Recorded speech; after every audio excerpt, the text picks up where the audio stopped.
우리 하나님 말씀 같이 보도록 하겠습니다. 요한복음 17장 1절부터 13절 말씀을 제가 읽어드리겠습니다. 예수께서 이 말씀을 마치시고 눈을 들어 하늘을 우러러보시고 말씀하셨다. 아버지, 때가 왔습니다. 아버지의 아들을 영광되게 하셔서 아들이 아버지께 영광을 돌리게 하여 주십시오. 아버지께서는 아들을 모든 사람을 다스리는 권세를 주셨습니다. 그것은 아들로 하여금 아버지께서 그에게 주신 모든 사람에게 영생을 주게 하려는 것입니다. 영생은 오직 한 분이신 참 하나님을 알고 또 아버지께서 보내신 예수 그리스도를 아는 것입니다. 아멘. 오늘 우리가 읽은 요한복음 17장은 예수님의 기도의 내용이죠. 17장 전체가 예수님의 기도입니다. 이 기도를 예수님의 대제사장적 기도라고 부릅니다. 우리의 대제사장 되신 예수님께서 우리를 대신해서 기도하신 것이고 우리를 위해서 기도하신 내용이기 때문입니다. 사실은 이 기도가 주기도문입니다. 주님께서 하신 기도잖아요. 하늘에 계신 우리 아버지 이렇게 시작하는 주기도문을 제자들이 예수님께 기도를 가르쳐 주십시오 하니까 예수님께서 제자들에게 기도의 샘플로 보여주신 것이고요. 정말 예수님이 기도했던 내용은 이런 기도였다는 것이죠. 성경에 유일하게 예수님이 하신 기도를 제자들이 듣고 기록한 내용입니다. 예수님의 진짜 기도다. 이 기도에 많은 기도의 내용들이 있습니다. 제자들을 위해서 앞으로 세워질 교회, 믿음의 사람들을 위해서 하나님께 간구하는 많은 내용이 있는데 오늘 우리가 읽은 1절부터 3절 속에는 주님께서 이 땅에 오신 목적과 이유에 대해서 말씀하고 있습니다. 2절을 보십시오. 아버지께서는 아들에게 모든 사람을 다스리는 권세를 주셨습니다. 그것은 아들로 하여금 아버지께서 그에게 주신 모든 사람에게 영생을 주게 하려는 것입니다. 주님이 말씀에서 주님께서 이 땅에 오신 목적, 주님이 왜 이 땅에 오셨는지 그 이유에 대해서 분명하게 말씀하고 있는데요. 그것은 우리에게 영생을 주시기 위한 것이다 라는 것이죠. 이 말씀은 무엇을 전제로 하는 것일까요? 모든 타락한 인간은 다 영적으로 죽어 있다라는 것이죠. 그래서 우리에게 생명이 필요하다. 살아있다고는 하나 죽은 자들이다. 그것이 모든 인간을 향한 성경의 진단입니다. 생명의 근원 되시는 하나님에게서 떠나 있기 때문입니다. 그런데도 사람들은 이 사실을 인식하지 못하고 살아갑니다. 영적인 죽음이죠. 그것이 감각 없이 사는 것. 그런데 그 세상에 영생을 주시기 위해서 예수님께서 이 땅에 오셨다는 것입니다. 그런데 영생이라고 하면 사람들은 죽지 않고 영원히 사는 것을 떠올립니다. 그래서 영생을 죽음 이후에 시작되는 어떤 생명, 죽음 이후에 연결되는 어떤 삶, 그것을 생각하기 쉽습니다. 예수님을 믿는 사람들에게 당신은 영생을 얻었습니까? 라고 물으면 대부분 아멘이라고 대답할 것입니다. 그런데 이 질문과 대답 속에는 영생을 마치 어떤 패키지처럼 선물 상자처럼 생각하는 것 같은 그런 느낌이 듭니다. 그래서 우리가 믿을 때 영생이라는 선물을 하나씩 받았는데 그것을 언제 끌어보느냐? 죽고 나서 끌어보는 것. 이렇게 생각하는 것이죠. 그래서 죽고 나서 그 선물 상자 안에 있는 영생을 가지고 영원을 사는 것. 그것을 영생이라고 이해하는 것 같습니다. 아마 대부분 그리스도인들이 영생에 대해서 가지는 이해가 이와 비슷할 것이다 생각합니다. 죽어서 영원히 사는 것. 그것을 영생이라고 생각하는 것이죠. 물론 영생이 그런 의미를 포함하는 것이 사실입니다. 시간적으로 영생은 영원히 사는 것이죠. 그런데 영생의 본질은 그 시간의 길이에 있는 것은 아니다라는 것입니다. 시간의 길이로 본다면 지옥에서도 영생합니다. 그 시간의 길이는 천국이나 지옥이나 다르지 않습니다. 그렇다면 무엇이 천국과 지옥을 다르게 만드는 것일까요? 그것은 생명의 질입니다. 삶의 질. 같은 영혼을 살아도 생명의 질이 다른 것이죠. 그래서 영생의 본질은 시간의 길이라기보다는 삶의 질이 영생의 본질이다라고 생각할 필요가 있어요. 영생은 하나님과 함께하는 삶을 사는 것입니다. 하나님 안에 있는 생명을 사는 것입니다. 그 삶의 질을 말하는 것이죠. 삶의 질. 하나님이 내 생각과 내 행동과 삶을 다스리시고 함께해 주시는 그런 삶의 질을 사는 것, 그것이 영생의 본질이다라는 것입니다. 그렇다면 그 영생은 죽어야만 시작되는 것일 수 없는 것이죠. 지금 여기에서 시작될 수 있는 것입니다. 삶의 질이기 때문에. 지금 여기에서 내가 하나님과 함께하는 삶을 살고 하나님과 동행하고 하나님과 더불어 사는 삶을 산다면 영생이 이미 시작된 것입니다. 우리는 하나님 안에 있는 생명을 지금 누리고 살고 있는 것이죠. 영생은 죽어서 사는 삶이 전부가 아니라 지금 여기에서부터 천국의 가치를 가져다가 사는 것입니다. 천국의 원리, 천국의 기준을 가지고서 살아가는 것. 그래서 이전의 삶과 그 삶의 질이 달라지는 것. 그것이 영생의 시작인 것이죠.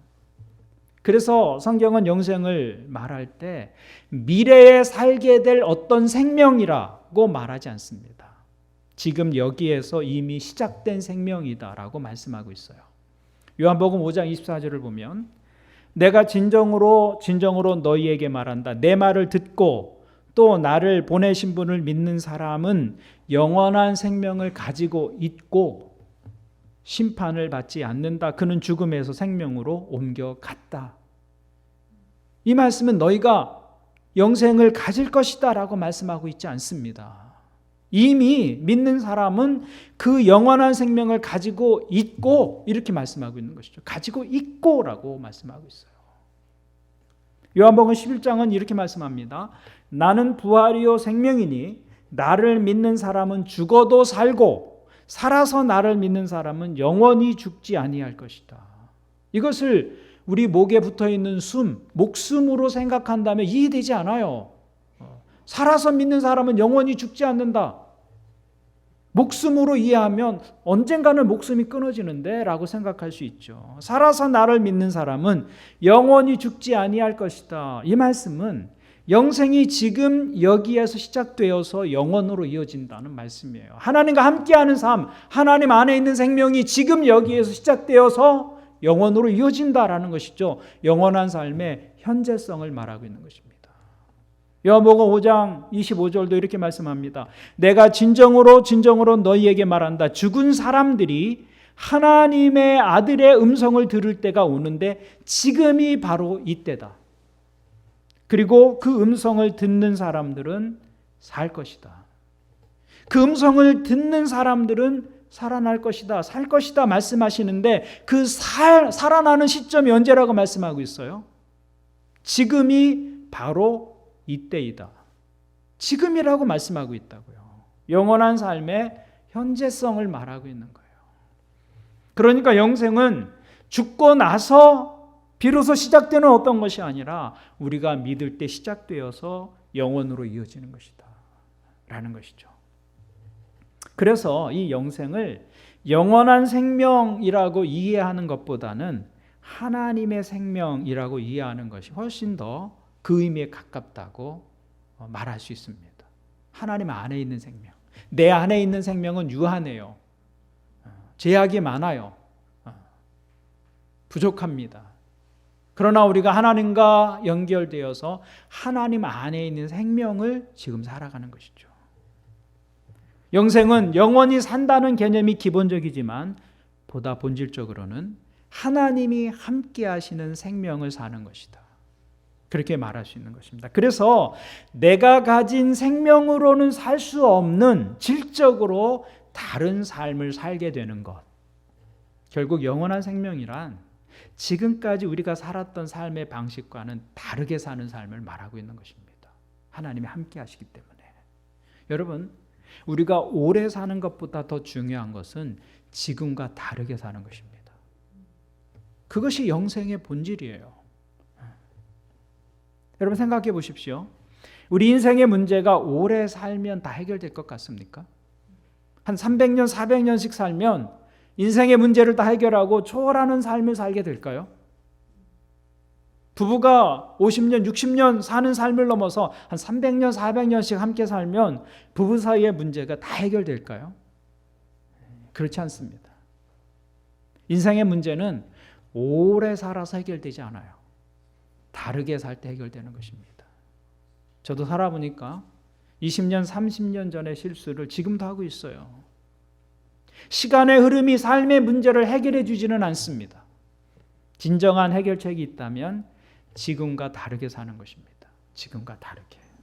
지금과 다르게 반응하고 지금과 다르게 선택하고 지금과 다르게 결정하는 거예요. 그래야 삶이 달라질 수 있는 것이죠. 삶의 문제를 해결하는 진정한 해결책은 오래 사는 것이 아니라 지금과 다르게 사는 것이다. 근데 영생의 본질은 바로 거기에 있는 것입니다. 하나님이 함께 하시기 때문에 지금과 다르게 사는 거예요. 내 안에 하나님을 모시고 살기 때문에 그분과의 사귐을 통해서 이전과는 다르게 살아가는 것입니다. 이전에는 내 욕심이 지배하는 삶을 살았었는데 이제는 내 안에 계신 그리스도께서 다스리는 삶을 살기 때문에 내 가치관이 달라지고 내 인생관이 달라지고 내 삶의 기준이 달라지는 것이죠. 그게 영생의 시작입니다. 부분적이지만 영혼 속에서 완전하게 될 것이지만 이미 그것을 가져다가 현재를 사는 것입니다. 이전에는 내 감정이 지배하는 대로 반응하고 행동했는데 내 안에 계신 그리스도로 인해서 내 생각과 내 감정과 내 정서가 달라지는 것입니다. 그래서 내 반응이 달라져요. 그래서 사람들과의 관계가 달라지고 직장에서 일하는 내 삶의 태도가 달라질 수 있는 것이죠. 그 결과 전에는 경험하지 못했던 기쁨, 전에는 알지 못했던 평안을 맛보면서 살게 되는 것, 그것이 영생의 한 부분인 것입니다. 지금 여기에서 우리가 누릴 수 있는 것이죠. 질적으로 다른 삶을 살게 되는 것. 그런 삶은 죽고 나서야 경험하는 것이 아니라 지금 여기에서 시작되는 것이다 라고 말씀하고 있는 것이죠. 그러므로 우리가 영생을 가졌다고 말하는 것은 절반의 진리입니다. 영생을 산다고 말하는 것이 올바른 표현이죠. 우리 영생을 사는 거예요. 영생을 가졌다라는 것은 절반의 진리인 것이죠. 생명은 사는 것이지 소유하는 것이 아니잖아요. 삶은 사는 거라고요. 지금 여기에서 누리고 사는 것입니다. 그렇지 않으면 영생은 영생이 아닌 것이죠. 중요한 것은 믿음이 있다면 지금 그런 삶을 살 수 있고 살아야 한다는 것입니다. 오늘 여러분은 그 영생의 삶을 살고 계십니까? 여러분의 삶에서 영생은 시작되었나요? 이것이 중요한 질문인 것이죠. 여러분이 아직 이 영생의 삶에 대해서 알지 못한다면 하나님의 초대에 여러분의 귀를 기울여 보십시오. 주님은 우리를 이 영생의 삶으로 초대하고 계십니다. 그 영생의 축복을 누리며 살도록 예수님이 이 땅에 오신 것이고 주님께서 십자가를 지신 것이죠. 이 고난 주간을 시작하면서 우리가 그 십자가의 의미를 생각할 수 있는 것입니다. 그래서 주님은 이 영생을 이렇게 정의합니다. 3절을 보십시오. 영생은 오직 한 분이신 참 하나님을 알고 또 아버지께서 보내신 예수 그리스도를 아는 것입니다. 주님은 영생을 어떻게 정의하고 있느냐면 한 분이신 참 하나님과 그분이 보내신 예수 그리스도를 아는 것이다. 오직 한 분이신 참 하나님과 그분이 보내신 예수 그리스도를 안다는 것이 무슨 의미일까요? 먼저 오직 한 분이신 참 하나님을 안다는 것의 의미. 그게 어떤 의미일까? 많은 사람들이 하나님에 대해서 나름대로 이해를 가지고 있어요. 그렇죠? 하나님은 이런 분이실 것이다라는 나름대로의 이해가 다 있습니다. 대개는 하나님을 착하고 좋으신 분, 선한 분, 그래서 화낼 일이 있어도 좀 참으시는 인자하신 할아버지 같은 그런 하나님의 이미지를 생각합니다. 그러나 성경은 하나님에 대해서 그와 같은 모습으로 설명하고 있지 않아요. 성경이 보여주는 하나님은 거룩한 분입니다. 하나님의 성품의 대표적인 것은 거룩입니다. 그것이 인간과 다른 하나님의 속성입니다. 그 거룩은 죄에 단호하다는 것입니다. 죄에 단호하다. 그래서 하나님은 죄를 조금도 용납하지 않으십니다. 반드시 심판하시는 하나님이라고 성경은 거듭해서 말씀합니다. 하나님은 거룩하신 분이시고 공의로운 분이십니다. 그 말은 죄와 타협하지 않으신다는 말입니다. 그런데 그 하나님은 모든 것을 아시는 전지하신 하나님이시기 때문에 하나님 앞에서 속이거나 감출 수 없어요. 우리의 삶을 사람들 앞에서는 가릴 수 있고 감출 수 있습니다. 그러나 하나님 앞에는 모든 것이 드러납니다. 그런데 그 하나님은 우리의 죄를 조금도 용납할 수 없는 분이시다 그 말입니다. 이것이 우리가 가진 딜레마예요. 딜레마. 그래서 하나님 앞에 서면 인간은 두려움을 경험하는 것이죠. 두려움. 성경은 그 하나님이 죄인을 어떻게 대하시는지 이렇게 표현하고 있습니다. 시편 5편을 보니까 주님께서는 죄악을 좋아하시는 하나님이 아니십니다.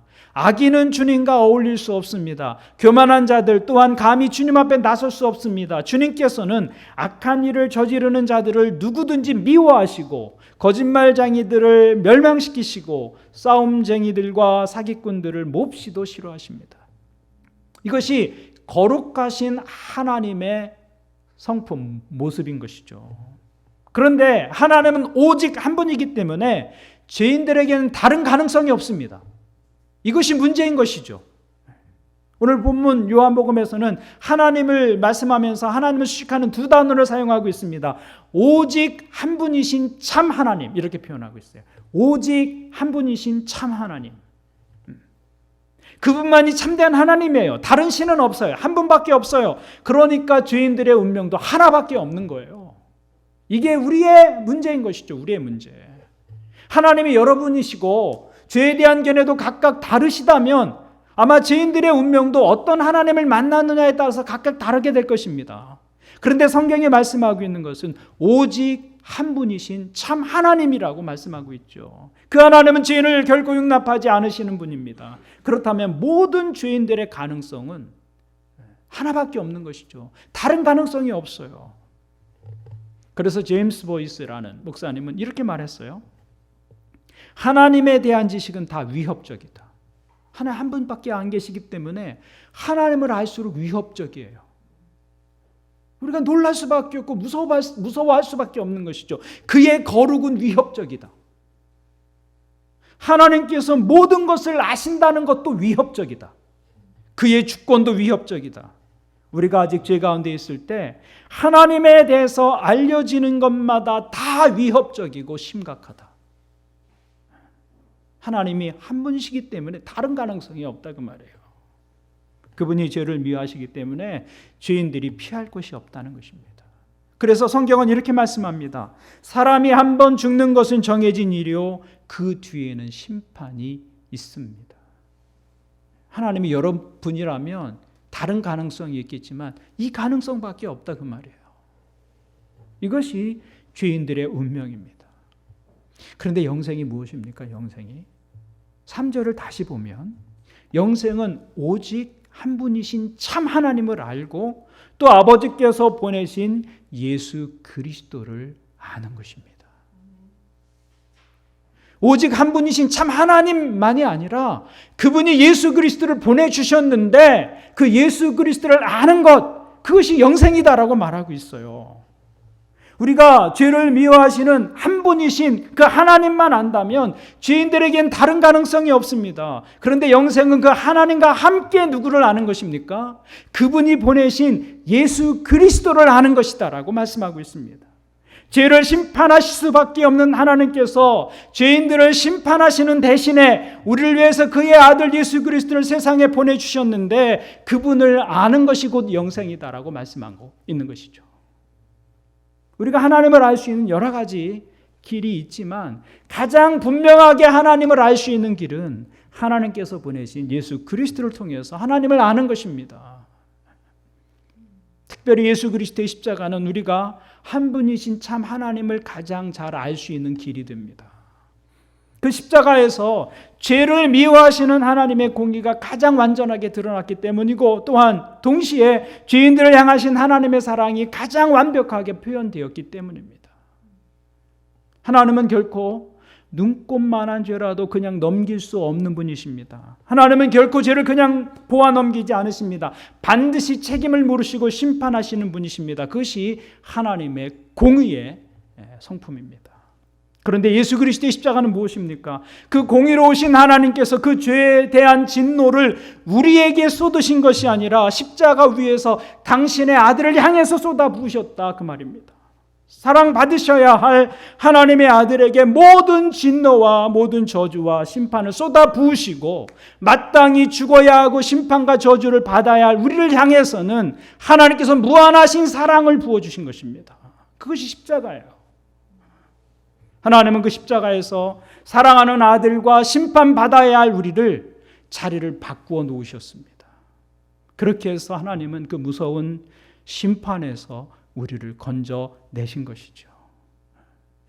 그것이 바로 오직 한 분이신 참 하나님과 그분이 보내신 예수 그리스도를 아는 것입니다. 영생은 그 하나님과 그분이 보내신 예수 그리스도를 알 때 우리에게 주어지는 것이다. 그 말은 예수 그리스도를 통해서 하나님과 새로운 관계를 맺는 것을 의미하는 것이죠. 예수 그리스도께서는 십자가에서 우리 모두의 죄를 담당하시고 우리를 하나님께로 인도해 주십니다. 내가 너의 모든 죄의 값을 감당했으니 너는 나를 믿고 하나님께 나오라고 말씀합니다. 이 부르심을 받아들이고 하나님께 나오는 것, 그것이 영생의 시작입니다.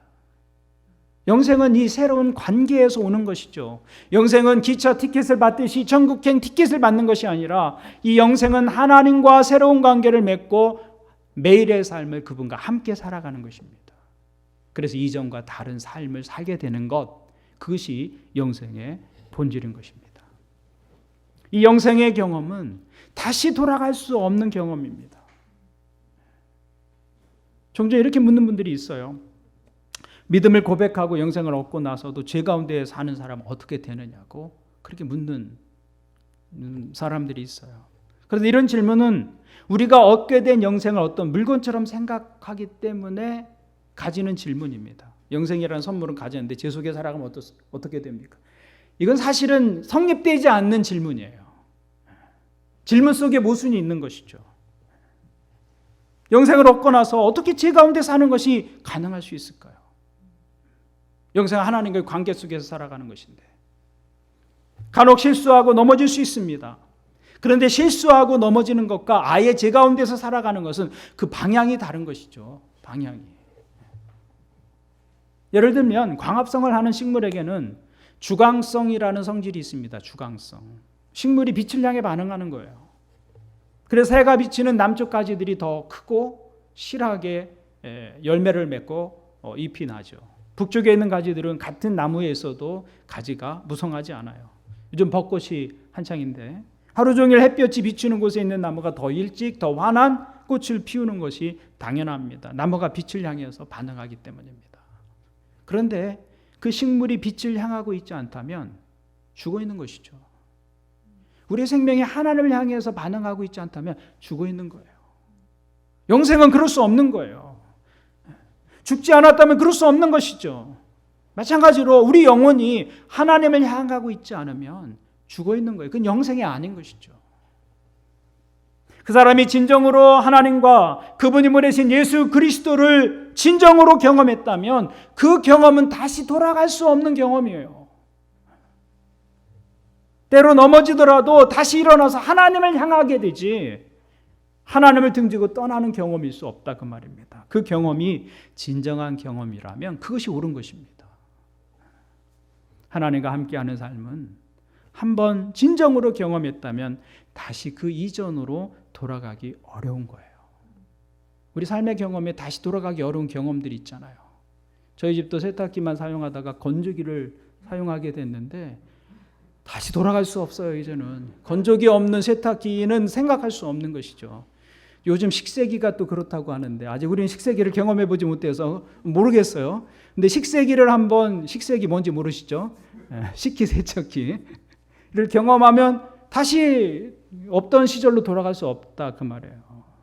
전자제품도 한번 경험하고 나면 없던 시간으로 다시 돌아갈 수 없는데 하나님과 함께하는 삶을 진정 우리가 경험했다면 어떻게 그 이전으로 다시 돌아갈 수 있을까? 영생은 그런 것이 아니다 라고 말씀하고 있는 것이죠. 그래서 우리가 믿고 나서는 우리의 인생에서 거두는 열매들이 달라질 수밖에 없는 거예요. 하나님과 함께하는 삶을 살기 때문에. 부정식을 심어서 신뢰를 깨뜨리고 관계를 망가뜨리는 삶을 살았던 사람이라도 하나님과 함께하는 영생의 삶을 시작하고 나서는 정직을 심어서 신뢰를 얻고 관계를 회복하는 삶을 살게 되는 것입니다. 시기와 질투를 심어서 불만족을 거두는 삶을 살았더라도 감사와 자족을 심어서 삶의 만족과 행복을 거두게 되는 것이죠. 삶의 열매가 달라지는 것입니다. 보복과 안갚음을 심어서 원수를 갚는 것이 아니라 용서와 온유함을 심어서 친구를 얻게 되는 삶을 사는 것. 우리 삶이 하나님을 향해서 반응하기 때문입니다. 그래서 삶의 열매가 달라지는 것이죠. 그것이 우리가 영생을 얻었다는 증거입니다. 주님은 이 영생의 삶을 우리를 초대하고 있는 것이죠. 영생의 본질은 오래 사는 것이 아닙니다. 다르게 사는 것입니다. 다르게 사는 것. 그 의미에서 여러분들이 영생을 살고 계십니까? 주님이 함께 하시기 때문에 이전과 다른 삶을 사는 것입니다. 주님은 그 영생의 삶으로 우리를 초대하고 계신 것이죠. 오늘 이 자리에서 예배하는 여러분들은 영생을 얻으셨습니까? 라고 물을 때 아멘이라고 대답하는 분들일 것입니다. 그러나 영생을 가졌다고 하는 것은 절반의 진리다 라는 것을 기억하십시오. 영생은 가지는 것이 아니라 사는 것입니다. 하나님이 우리와 함께 하시기 때문에 지금 여기에서 누리는 것이다. 여러분 모두 이 영생을 오늘 여러분의 삶의 자리에서 누리는 그런 믿음의 사람들 되시기를 주님의 이름으로 축복합니다. 아멘. 잠깐 기도하겠습니다.